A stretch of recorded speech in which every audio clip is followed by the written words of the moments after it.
Penser c'est être et être c'est un droit. Pense, lève ta voix et dis-moi si t'es un homme libre ou pas. Mais pense, dis-moi ce que tu crois. Penser c'est être et être c'est un droit. Salam alaikum. Et franchement, je suis à la fois content et khaïf parce que c'est la première fois que je monte devant une audience, pas pour chanter mais pour parler, donc c'est un peu difficile. Bien que j'ai une formation de commercial et j'ai travaillé dans différents types de sociétés marocaines parce que j'étais obligé en tant qu'artiste marocain de travailler pour gagner son pain, j'avais des locutions pour parler d'autre chose, mais pour la musique c'est un peu difficile parce que je risque d'être subjectif tout simplement. Mais avant de commencer, je voudrais, puisqu'on parle d'illumination, je voudrais rendre hommage à un ami qui est toujours en vie. Et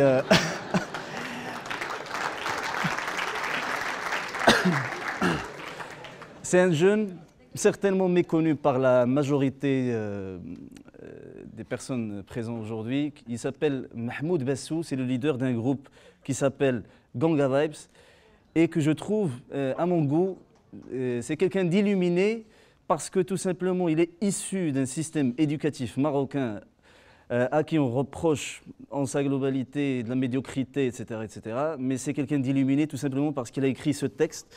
Et je sais que beaucoup de gens connaissent cette chanson. Alors elle s'appelle Pense. Pense, lève ta voix et dis-moi si t'es un homme libre ou pas. Et pense, dis-moi ce que tu crois. Penser c'est être et être c'est un droit. Pense, lève ta voix et dis-moi si t'es un homme libre ou pas.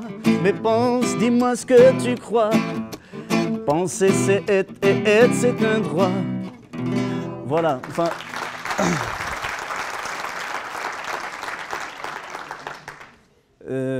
si j'ai commencé par cette chanson, c'est pas pour rien, c'est parce que on est en présence de beaucoup de personnalités aujourd'hui qui transmettent leurs pensées.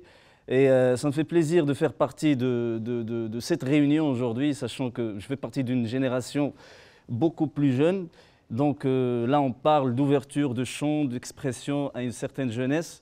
Et ce n'est pas étranger à nos amis de l'Akhawayn, parce que c'était parmi les premiers à supporter la nouvelle scène musicale marocaine, en les invitant à jouer à l'université de l'Akhawayn. Et c'est pas pour faire de la promo, attends. Bon, je suis là pour parler de musique, et pas n'importe quelle musique. C'est une des musiques parmi les plus riches au monde. Et j'exagère pas, parce que tout simplement, c'est une musique éclectique, c'est une musique qui traverse des religions, qui traverse plusieurs classes sociales, qui traverse plusieurs appartenances. Et je vais commencer par parler un peu comment répertorier ces différentes musiques, parce qu'il s'agit de plusieurs musiques. Le Maroc, bien sûr, alhamdoulilah, on est riche culturellement, on a des sous-cultures, je parle musicalement bien sûr. Commençons par le commencement. Alors il s'agit de la musique amazigh, Musiqa al-Barbariya, qui elle se divise en plusieurs parties, en l'occurrence la musique du Rif, Rgada, qui a produit le rail plus tard, la musique de l'Atlas, et c'est une musique assez ouverte parce qu'elle s'est mélangée avec la musique populaire, en l'occurrence l'Aïta, et il y a aussi la musique du Souss, ou ce qu'on appelle maintenant la musique des Rouès. Donc ces musiques-là étaient à la base de la musique marocaine, sur cette terre, قررونا في المدرسة que سكان المغرب الأولون هما البرابرة أبناء أمازيغ. Donc, Amazigh, juste pour rappel, Amazigh dans la langue berbère, ça veut dire Rajul Hur. Donc c'était une musique libre, certainement, parce qu'elle était vide d'influence. Elle n'était pas influencée ni par l'Occident, ni par l'Orient. Ensuite, on connaît l'histoire du Maroc. Il y avait des mouvements, il y avait des arrivées d'autres cultures, d'autres religions, etc.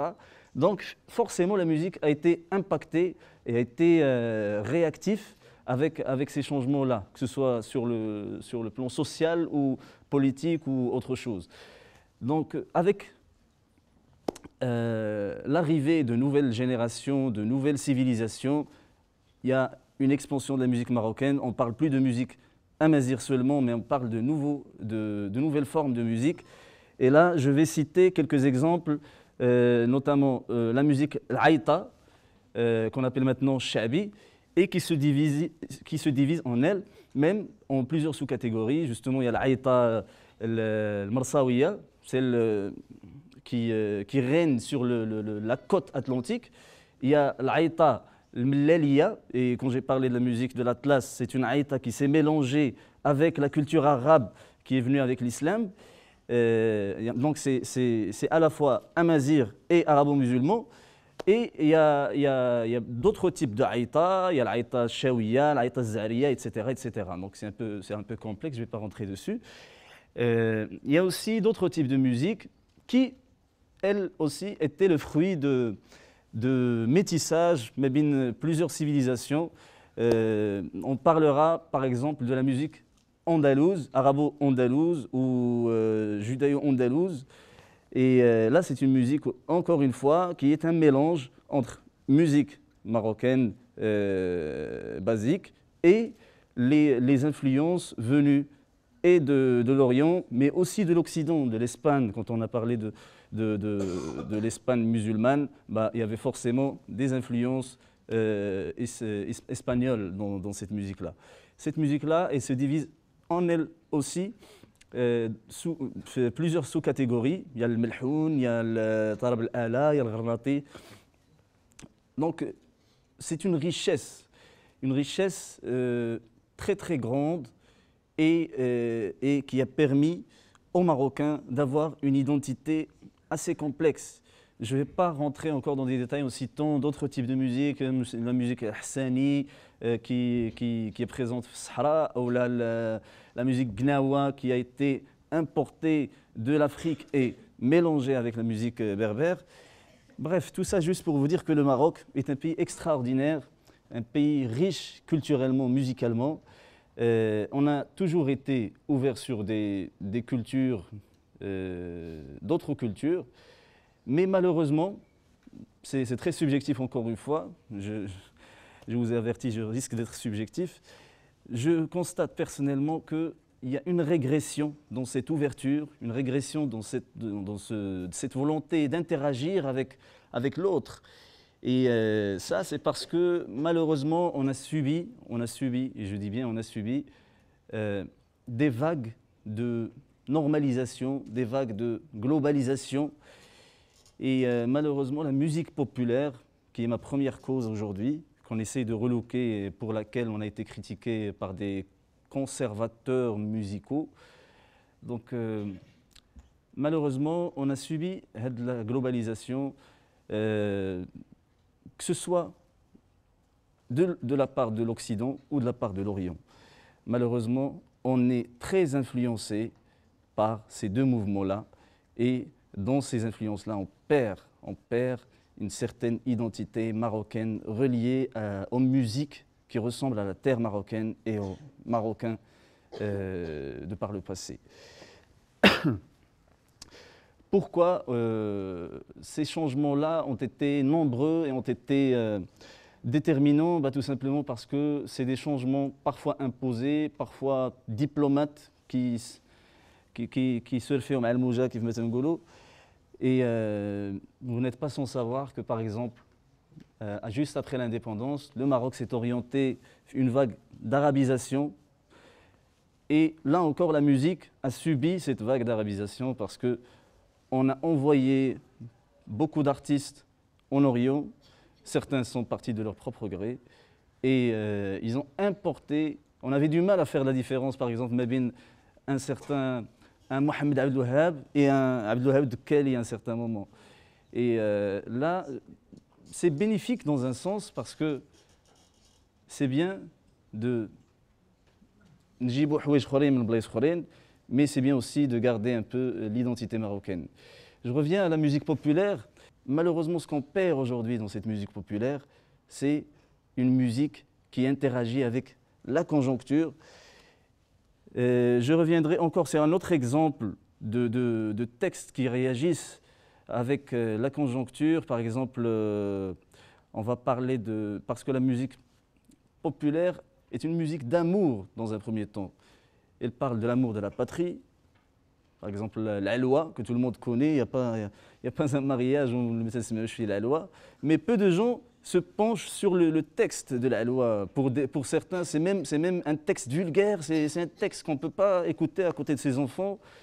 Alors que c'est faux, c'est totalement faux. La loi, c'est un texte qui chante la terre de la loi, l'amour de cette terre, l'amour de Salah li fiha, l'amour des spirituels qui ont existé et les bqaw zawiyas dialhom tma. Il y a un autre poème, par exemple, qui s'appelle l'Amrawiya, et ça parle de Sidi Amr, qui était un fils de la région de Ouled Hariz et qui est parti, qui était enterré plutôt vers la région de Bni Mellal. Et là, il y avait chaque année une sorte de pèlerinage des gens de Ouled Hariz qui partaient rejoindre leur ancêtre, Sidi Amr, et ses filles, le Kembouchiyet, qui était enterré juste derrière lui, et son père aussi, qui était enterré juste à côté. Et ce poème-là décrivait tout le rituel de ce voyage depuis Ouled Hariz jusqu'à Bni Mellal, Tadla, et les rituels exercés au quotidien lors du pèlerinage et même lors du retour de ce pèlerinage-là. Donc, tout ça juste pour vous dire que l'Aïta a toujours été une musique qui avait un texte signifiant. Malheureusement, c'est ce qu'on perd aujourd'hui et on a affaire à des textes de plus en plus superficiels et de plus en plus orientés vers l'amusement et le divertissement. C'est pas si catastrophique que ça parce que le musiqa, son premier rôle peut-être c'est divertir, peut-être instruire. Malheureusement, ce n'était pas possible pendant des décennies, depuis la dernière vague de Nasl Riwan, Jil Jilala, Al-Mshahab, etc. Depuis, on assiste à une régression du texte dans la musique populaire au profit de la montée d'autres musiques, d'autres textes qui étaient politiquement orientés à mon goût. Mais il y a une renaissance, bien sûr, alhamdoulilah. Si Mazagon existe aujourd'hui, si je suis là en train de vous parler, c'est parce qu'il y avait une certaine renaissance au niveau du texte, mais aussi une certaine ouverture au niveau de la musique. Il y a la génération Internet qui est arrivée avec le piratage, avec tous les problèmes de censure, avec un manque de volonté politique. Je ne parle pas de volonté politique du pouvoir suprême, mais de pouvoir moins suprême, de donner de la liberté à ces jeunes artistes pour s'exprimer. Mais malgré tout ça, cette génération s'est bien exprimée et je pense que certains même, je ne parle pas de Mazagon parce que c'est un cas un peu particulier, certains même ont été précurseurs du 20 février par exemple. Certains même ont critiqué fortement et avec méchanceté le système. Et là, on parle de renaissance au niveau du texte de la musique marocaine en général. Chose qui ne s'est pas encore passée pour la musique populaire en particulier. Et je trouve ça vraiment dommage parce que si on prend l'exemple de Big, de Ganga Vibes, dont j'ai chanté la chanson aujourd'hui, si on prend Roba Oba Spirit, on prend d'autres artistes, Darga, etc., c'est des artistes qui ont eu un certain engagement social, parfois politique aussi. Mazagon un peu moins parce qu'on était beaucoup plus sur la démarche musicale, on essayait de prouver que la musique marocaine est une musique, la musique populaire marocaine est une musique exportable, une musique qui peut être universelle à condition d'être relookée, comme ce qui s'est passé pour la bossa. On parle de bossa nova maintenant parce qu'elle s'est renouvelée, comme ce qui s'est passé pour la musique latine, elle s'est unie.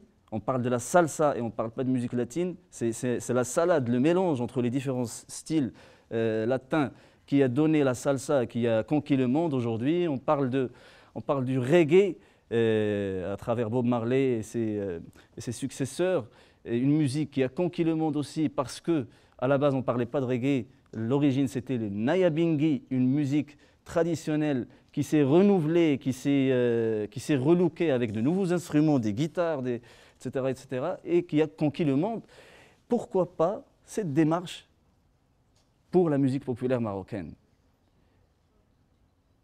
Je pense que c'est une question qu'on devrait se poser dans la mesure où la musique populaire marocaine a toujours été une musique qui suivait la conjoncture, qui était parfois un élément précurseur, qui parfois décrivait très très pertinemment la conjoncture et le contexte.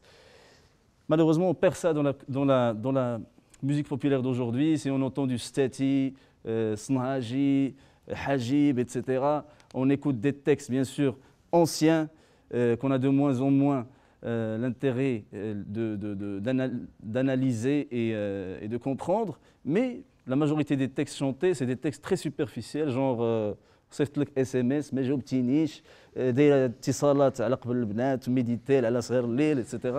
Donc c'est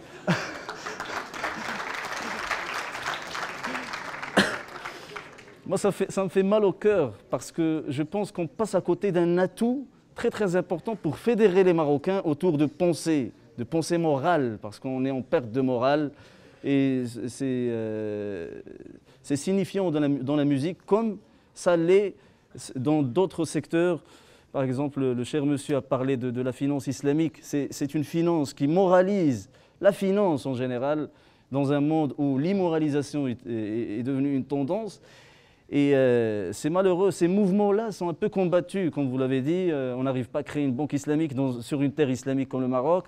On n'arrive pas à imposer des textes qui suivent la conjoncture dans une musique populaire qui a toujours été morale, qui parlait de spiritualité, qui parlait d'amour de patrie, qui parlait de patriotisme et qui a toujours fédéré les Marocains pour combattre le colonisateur, par exemple. Et aujourd'hui, on a fait un travail, avec mon groupe, on a fait un petit travail sur cet aspect-là, parce qu'il nous a été reproché pendant longtemps d'être sur la démarche musicale au détriment du texte. C'est vrai, on le regrette un peu, mais on n'avait pas le choix. Maintenant, on s'est penché sur le côté du texte et on essaie de toucher à d'autres textes par rapport à ce qui se passe sur la scène. On essaie de nous démarquer en touchant un peu le vif de l'actualité, que ce soit politique, que ce soit social, que ce soit économique, etc. Récemment, on a fait une chanson qui s'appelle La Vignette, qui renvoie un peu vers la taxe routière et qui parle de l'Hfari. Personnellement, enfin, j'ai été inspiré parce que j'ai payé la vignette à la direction des impôts à Al Hassani et en sortant, bizarrement, dans ma voiture, et et j'ai été inspiré pour écrire un texte autour de ça, un texte populaire, simple, qui soit compris par tout le monde, mais qui change un peu de ce qu'on pourrait écouter. On a opté pour le côté comique de l'écriture, parce qu'il est difficile de choquer les gens ici au Maroc. Bien sûr, la chanson a été... J'étais agréablement surpris parce qu'elle a été accueillie, très très bien accueillie par le public, mais surtout par les policiers, les gendarmes qui m'arrêtent sur l'autoroute ou la Medina, ils disent « Ah, c'est toi qui chantes la vignette !» Et que moi, quand je dis « Oui, quand je c'est sûr !» Donc tout ça pour vous dire que malheureusement, si on parle d'illumination, et pas d'illuminati, je pense que l'illumination dans la musique populaire relève aussi du travail, de retravailler sur le texte de cette musique et d'inviter, d'ouvrir le débat sur le côté textuel de la musique traditionnelle marocaine, la musique populaire, la musique sha'bi qui est pour moi, et encore une fois c'est un peu subjectif, c'est la musique officielle de ce pays, quoi qu'on dise. J'ai travaillé un peu dans la com et je connais les différentes catégories socio-économiques. C'est comme ça que j'ai connu d'ailleurs c'est Khalid Beddou, quand il était chez l'agence Mindshare, j'ai essayé de lui vendre de la pub parce que je vendais la pub pour un journal. Ça n'a pas marché. Ah, ça a marché, oui, ça a marché. Il est coopératif. Donc voilà ce que j'essaie de dire. Pardon? Tu termines la chanson. Ah, je vais essayer, oui. Si c'est conforme à la finance islamique, oui, je vais le faire. Bref, enfin, je pense que la musique populaire marocaine est un atout. On est dans l'ère de changement. J'espère que ce changement va toucher aussi cette musique-là. C'est un atout très, très, très, très important parce que c'est une musique qui passe sans barrière dans tous les foyers. On peut faire passer des messages pour remoraliser la société, la politique, la finance, l'économie surtout, mais surtout aussi les médias. Les médias, dans certains, dès qu'il s'agit d'un message de moralisation, il y a tout de suite des censures qui... Je prends l'exemple d'un rappeur très très clean qui s'appelle Mouslim. Enfin, le nom est révélateur. C'est quelqu'un qui est presque interdit, pas officiellement, mais officieusement, des radios, de la télé, des festivals qui ne passent pas, alors que son message est très clean et très constructif. Et je vous invite à découvrir cet artiste. Je ne sais pas si j'ai encore du temps. C'est bon. Bon, je suis très reconnaissant. Merci de m'avoir écouté. On va faire un petit...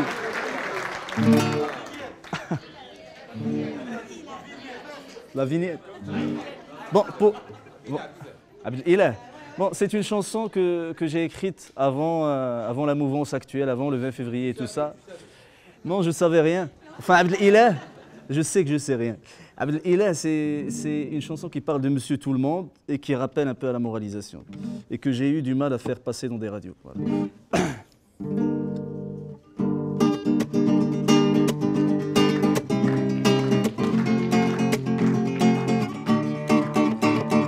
الأيام تدور وسويع بالدلع يا مول المال لا يغرك الأمان كنتي بخير وليتي في حالة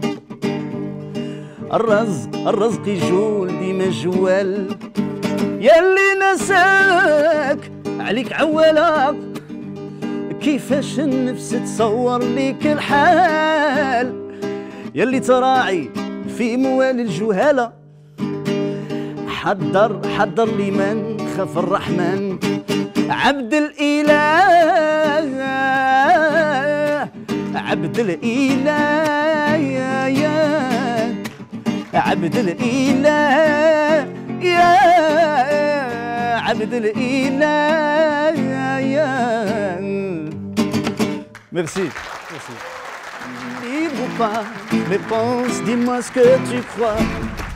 Penser c'est être et être c'est un droit.